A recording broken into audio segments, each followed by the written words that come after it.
Welcome to திவ்யநிதின் YouTuber. இன்றைக்கி என்ன பார்க்க போகிறோன்னா கேரட் லட்டு.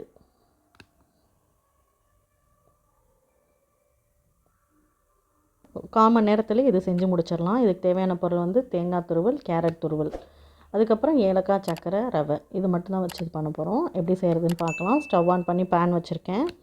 அதில் 1.5 டேபிள் ஸ்பூன் அளவுக்கு நெய் விட்டுருக்கேன். ஒரு 6-7 முந்திரியை உடச்சி வச்சுருக்கேன். அதனால் நெய்யில் வறுத்து எடுத்துக்கலாம்.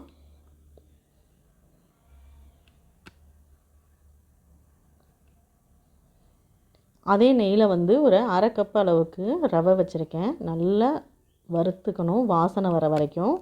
ஸ்டவ் வந்து ஃபுல்லாகவே லோ ஃப்ளேமில் தான் இருக்கணும். இப்போ நல்லா ரவை வந்து வறுபட்டுருச்சு. இது கூட துருவி வச்சுருக்க கேரட் 1.5 கப்பு அதை அப்படியே சேர்த்துடலாம். இந்த கேரட்டில் இருக்க ஈரமே வந்து ரவை வேகிறதுக்கு சரியாக இருக்கும். கேரட் நல்லா வதக்கி விடணும். ரவை எல்லா பக்கமும் வந்து மிக்ஸ் ஆகி வரணும். இது கூட வந்து 1/2 கப் அளவுக்கு துருவின தேங்காய், இதுவும் நல்லா வந்து வதக்கி விடணும். ஸ்டவ் வந்து லோ ஃப்ளேமில் தான் இருக்கணும். இதை அப்படியே வந்து மூடி போட்டு மூடிக்கலாம்.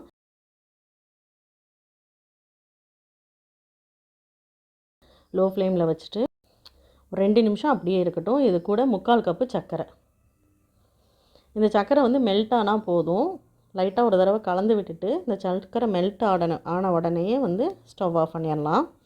இது கூட ஏலக்காவும் வறுத்து வச்சுருக்க முந்திரியும் இதோடு சேர்த்து நல்ல ஒரு மிக்ஸ் கொடுக்கலாம். சர்க்கரை மெல்ட் ஆக ஆரம்பிச்சிருச்சு. அவ்வளோதான், ஸ்டவ் ஆஃப் பண்ணிவிட்டு இதை ஒரு வேறு பாத்திரத்துக்கு மாற்றிடலாம்.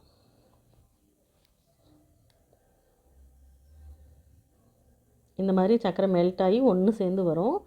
இப்போ இதை வந்து வேறு பாத்திரத்துக்கு மாற்றிடலாம். ஒரு அளவான சூட்டில் ஆறின பிறகு உருண்டை உருட்டி எடுத்துக்கலாம்.